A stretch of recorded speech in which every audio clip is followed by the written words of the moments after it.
They say madness has a sound, not the screaming kind, not the chaotic clamor of someone losing their grip. No, madness creeps. It hovers in silence and then click, a breath, a whisper, a door creaking in a room you swore was empty. I'm Ethan Crow, private investigator, trained in hand-to-hand combat, licensed to carry, but more importantly, trained to listen, not just to people, to spaces, to silences, and there was something about Westbridge University that sounded off. But before we dive into what I found, hey, don't forget to like, subscribe, and comment if you've ever heard something at night you couldn't explain. Just make sure it wasn't calling your name. Now, let's talk about the dorm where people lose their minds. The official reports are sanitized. Psychological distress, academic pressure, pre-existing conditions.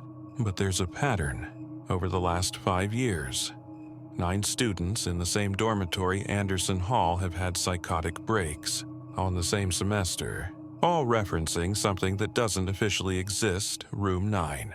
Westbridge's administration insists Room 9 was sealed off in the 80s due to a boiler malfunction. But no records show any maintenance reports. No students are assigned there, and yet the ones who broke down. They all said the same thing before. They were pulled screaming from the halls. She came from Room 9. No name, just she, when Emily Chen, a friend's niece, vanished without a trace from Anderson. I took the case. I owed her family, and I don't ignore patterns, especially ones that leave cold spots on campus maps. It was raining when I arrived. Anderson Hall looked normal, too normal. A 4-story red brick block built in the 60s. Identical windows, faded banners swaying weakly in the drizzle. The kind of place you pass every day and never really see. I signed in with campus security, half-asleep grad student with a clipboard, then made my way inside. The air changed the moment I stepped through the doors. Not colder, not really. Just still, too still. The floor creaked despite being concrete. Fluorescent lights buzzed with a low hum. Something smelled faintly metallic, like a wet coin left on a radiator. I started on the 3rd floor, Emily's room, 317. Her roommate, Lily Park, had withdrawn from classes after Emily vanished. I'd arranged to meet her. She opened the door before I knocked. Lily was pale, jittery, eyes too wide, pupils like pinpricks. Her room looked untouched, half-packed boxes, textbooks still open, Emily's hoodie draped on the chair. She didn't take anything, Lily said, not even looking at me. 1 minute she was brushing her teeth. I blinked. And then she wasn't there. I asked about Room 9. Lily flinched. We don't talk about that. Why not? Because it listens. She pointed to the vent in the ceiling. Some nights, I hear tapping, like fingers, coming from inside the duct. Always 3 taps. Then, silence. She refused to say more. Offered me Emily's journal, said it might help. Told me she was going home to sleep. Somewhere far from this place. I flipped through the journal, mostly notes about school, until the final few pages. I dream about the girl again. She's standing in the hallway outside our room, staring at the fire alarm. I can't see her face, but I know she's waiting for something. Room 9, she whispers it every time. Lily says there is no Room 9, but I saw a door at the end of the hall last night. It wasn't there before. It looked wet. I stayed in the dorm that night. Because that's what I do. I go where others won't. I find the crack in the foundation. I wait for something to crawl out of it. At 3:03 a.m., I woke up to 3 taps on the vent above my bed. Tap, tap, tap. I waited, listened. Nothing. Then the smell hit me, wet metal again. And something else, like burned hair. The hallway outside was empty. But as I passed the stairwell, my eyes caught something on the floor near the far end. A wet footprint, barefoot, small. It led to a wall. No door, no number, just a blank stretch of white paint. But I swear, As I leaned closer, I heard someone breathing, and the wall was warm to the touch. The next morning, I met with the building's maintenance supervisor, a man named Rick Thorson, Vietnam vet, buzz cut, eyes like gravel. He'd been working campus facilities since before I was born. "There's no room 9, he said, without me even asking the question. I didn't ask yet. "You're going to..." "Everyone does." He took a long pull from his coffee, staring out the window like it owed him money. "Rumors start. Kids vanish. People hear things. But that door's been sealed since 1983. Concrete slab behind it. No wiring, no ductwork. Just drywall over brick. Why seal a door instead of removing it?" He shrugged. "College didn't want the expense. I thought it looked cleaner to pretend it never existed." "Did it?" Rick didn't answer, just pulled out a faded key ring with one rusted brass key hanging alone. "If you're serious about this, go at night. But don't go alone, and don't knock." I took the key, back in my room. I reviewed the building's original blueprints. Sure enough, there was a room 9 tucked between the janitor's closet and a disused laundry chute. But the space behind it was no longer listed in any renovation plans post-1983. It simply stopped existing on paper. I returned to the hallway that night. No lights were out, but the shadows felt heavier. That's the thing with these places, they don't need to move to feel alive. You just know something's waiting, watching, holding its breath just long enough for you to doubt yourself. Room 9 was where I remembered it. A door with no handle, no label, just a flush white panel. I slid the key in. It turned with a soft click. The door cracked open on its own, just slightly, like it had been waiting. Inside was nothing but black. Not empty, just dark in the way cellars are dark. Heavy, swallowing. The kind of black that drinks in your breath and doesn't let go. I turned on my flashlight. The room wasn't large. 10 by 10. Maybe. Walls still covered in 80s-era wallpaper, curling at the seams. A broken desk, a metal cot, and a small vanity mirror cracked down the center. And a journal. The name Madeline was scrawled across the cover in shaky red ink. I opened it. First page. "I live here now. They told me I would be safe if I didn't speak, but I keep seeing her. She's in the mirror. The mirror." I turned toward it. My reflection stared back. And behind me, just for a split second, I saw another face. A girl with long black hair. Pale, lips slightly parted. Her eyes were completely white. I spun. No one, but the cot had shifted. It was closer to the wall now, and on the pillow. Written in what looked like charcoal. "I hear you." My flashlight flickered. The door slammed shut. The air grew thick like breathing through soaked fabric. My ears rang, a high, constant pitch that blocked all thought. Then 3 taps behind me. Tap, tap, tap. I turned. The mirror was fogged now, and written in that fog. Just barely legible, "Don't let her in." The door wouldn't open.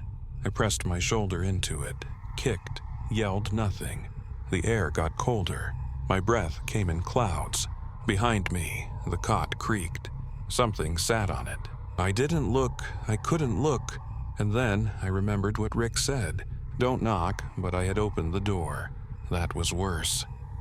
I closed my eyes, slowed my breathing, focused. The room was playing tricks, but tricks need patterns. I started counting floor tiles, breaths, heartbeats. 9, there were 9 of everything. 9 tiles, 9 cracks in the wall, 9 pages in Madeline's journal. The pattern wasn't coincidence. It was a trap, and I had just stepped into it, somewhere beyond the ringing in my ears. I heard a breath, not mine. It was soft, wet, like someone exhaling right next to my neck. Then, a whisper. Stay. My fight instinct kicked in, but I didn't move. I knew if I ran, she'd chase. I'd seen it before, spirits anchored not to space, but awareness. Acknowledging them was enough, so I did the opposite. I emptied my mind. focused on the textures, the peeling wallpaper, the grit under my boots, the cold metal of the flashlight trembling in my grip. The whisper came again. "Closer, Ethan. She knew my name." That changed everything. This wasn't residual energy. This was intelligent, haunting a conscious presence, aware and selective. I was being studied, toyed with. I turned slowly, heart pounding. The mirror was clear again. My reflection looked pale, shaken but alone. I backed toward the door, fingers still gripping the key. I didn't want to turn my back on her. But the room had rules. 9 rules, maybe. And I'd already broken the first. Don't enter. As I reached for the knobless door, I felt it again. A shift. The cot creaked once more, but this time, I saw her, sitting, silent, a young woman, maybe 19, skin too pale, like paper left under moonlight, long black hair that clung to her shoulders. Her hospital gown was soaked down one side, as if she'd just come in from the rain. Her eyes were wrong. Not angry, not sad, just empty. She stared through me, and then she smiled. I slammed into the wall, groping for any weakness. My hand brushed the vanity. I lifted it, shattered the mirror, and drove one jagged shard into the corner between wall and floor.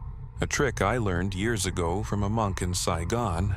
Spirits bound to a room could sometimes be broken from their loop if the mirror they anchored to was split inside their circle. The air snapped like a rubber band. My ears popped. The pressure dropped instantly. The girl vanished. The door creaked open behind me. I fell into the hallway, coughing, heart thudding in my ears. Lights flickered. My body felt like it had been submerged in ice. Room 9 was dark again, silent. But as I stood, something caught my eye.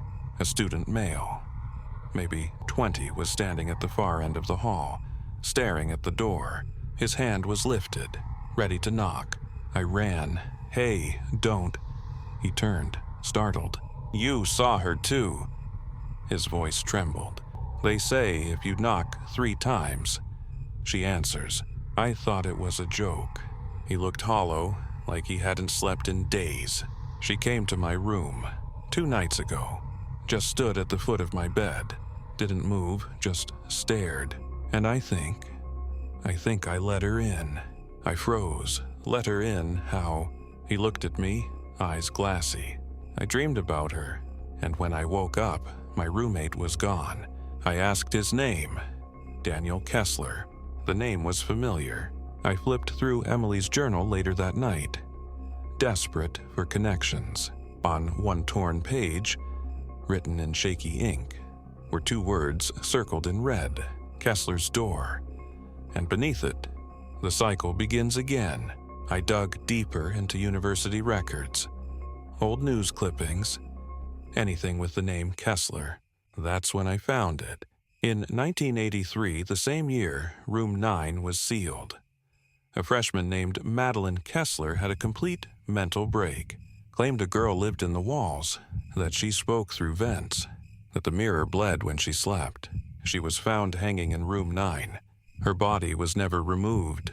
The university claimed the records were destroyed in a fire, but one grainy photo showed something behind the cot, a makeshift crawl space, sealed from the outside. They didn't bury her. They sealed her in. The girl in the mirror wasn't a ghost. She was trapped. I barely slept that night. Every time I closed my eyes, I saw her perched at the edge of my bed like some broken doll, lips parted, eyes blank. She didn't move. She never moved. But she knew I was watching. And worse, I think she was watching back. By morning, I wasn't sure if I'd actually slept or just hallucinated the hours away. I kept hearing whispers in the radiator, like something pressing its mouth against the metal. Too faint to understand, but the hissing pattern repeated every 9 seconds. Always 9. I met Daniel again that afternoon, near the student health center. His skin was pale, hands twitching, eyes like something inside him was already halfway gone. She's been inside my dreams, he whispered. "But last night, I think she stepped out." He lifted his sleeve. There were bruises in the shape of fingers, small ones, like a child's hand had gripped his arm and squeezed from beneath the skin. I told him the truth about Madeline, about room 9, about the mirror and what was sealed behind it. But it didn't help. He already knew. "She whispers through glass," he muttered. "She followed me through the reflection in my phone. I saw her face behind mine during a video call. She mouthed something." "What did she say?" He shuddered. "She said 9 more that night." I set up cameras outside room 9. I wanted to prove something tangible: movement, sound, presence. The hallway stayed empty for hours, until exactly 3:09 a.m. My screen flickered, frames skipped, then movement. A girl walked down the hall, barefoot, same white gown, same long black hair. But what made me freeze was her face. It wasn't Madeline, it was Emily. Emily Bright, the girl who had vanished a week ago. She stopped outside room 9. She knocked, once, twice, 3 times, and the door opened. There was nothing on the camera after that. Just static. The next morning, I found the hallway untouched. No trace of Emily, no sign the door had ever opened. But on the lens of my camera, someone had drawn 3 vertical lines inside my motel room later that day. The television clicked on by itself. Channel 9, a girl's face filled the screen. Eyes white, lips stitched shut. She didn't speak, she only stared. The power went out. I sat in darkness for a long time, gripping the edge of the bed like it was the only solid thing left in the world. Then, my phone lit up. One new voice message. The caller ID was scrambled. Just the number 999 and 99999.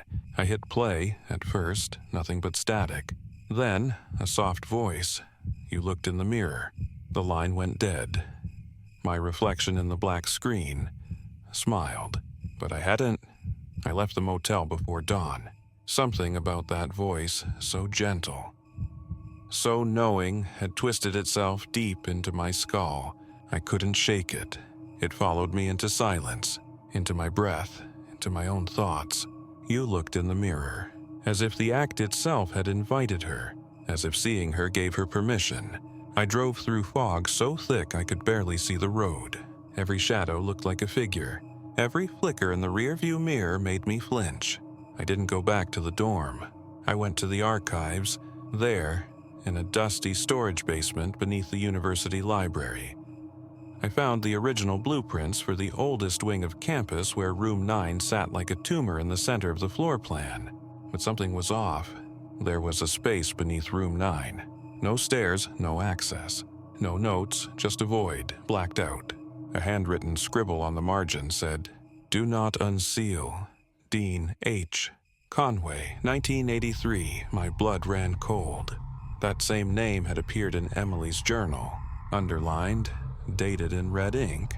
She had circled it with a single phrase. He knew I needed to find him. Except Dean Conway died in 1984. Suicide. A second dive into the archives revealed a letter never officially submitted. A draft typed on a rusted machine, found in a locked desk drawer labeled "Personal. Do not touch." The note was unhinged. A confession, a warning. I thought she was a delusion, a collective madness. But she's in the walls now. She mimics the living. She speaks through water, through glass, through dreams. She is not the ghost of one. She is made of 9. They built room 9 to contain the infection. I made a deal. I sealed it. I buried the name. But she still wants a body. And now, she has mine. At the bottom, all stain. Rust brown, fingerprints. 9 of them. Back at the dorm. The hallway to room 9 was closed off. Yellow tape, security. Rumors spread fast, another student missing. Daniel Kessler, that made 6 in total. The RA let me inside. Assuming I was part of the investigative team, he was pale, tired, kept glancing at the mirror behind him, like it might reach out and touch him. In Daniel's room, I found something taped to the wall. 9 pages, all drawings.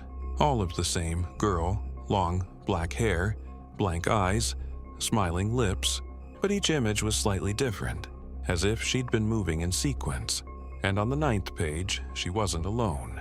She was holding hands with someone, a man wearing a trench coat, wearing my face. I backed away. Then my phone buzzed. A message, no number. Just 4 words, "You're part of her." Suddenly, I couldn't breathe.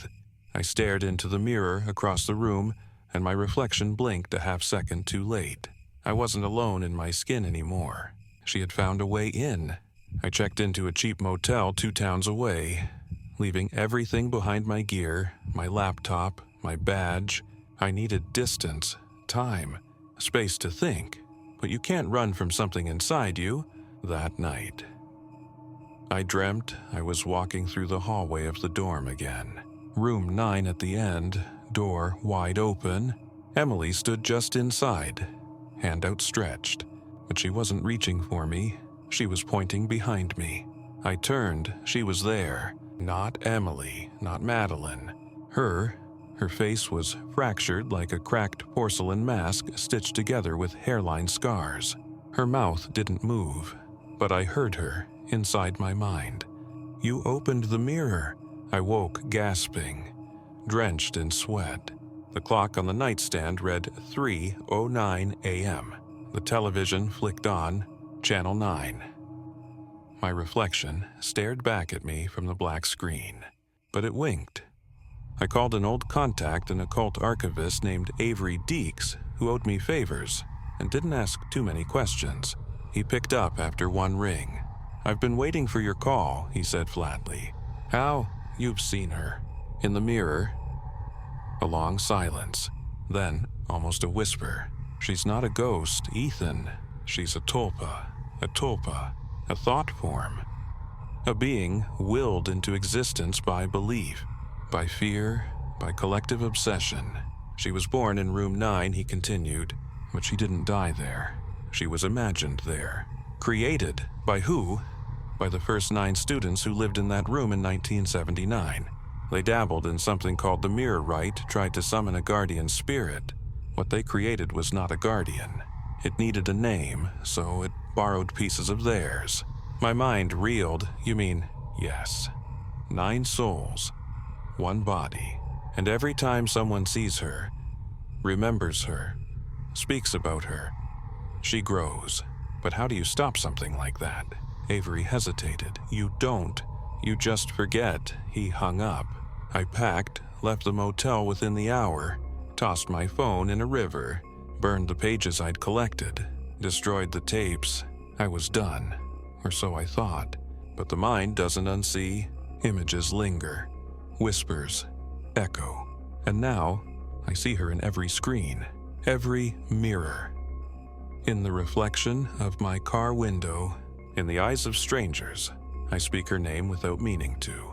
I dream of room 9 every single night, and each time.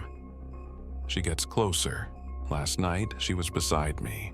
I felt her breath in my ear. 8 more, I've checked into a cabin off the grid. No internet, no mirrors, no glass. I shave with a blade. Drink from metal. But I'm not writing this to save myself. I'm writing this to warn you. Because now, you've read this far. You've imagined her, and that's enough.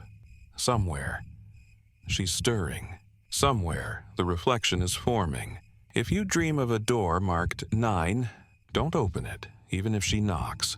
Even if it's someone you know. Even if it's me, especially if it's me.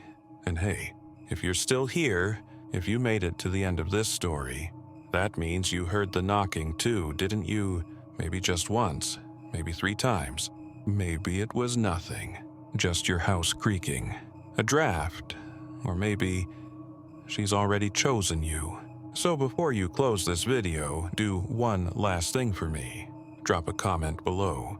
Something simple, like I didn't open the door. Because if you did, well, we'll know soon enough.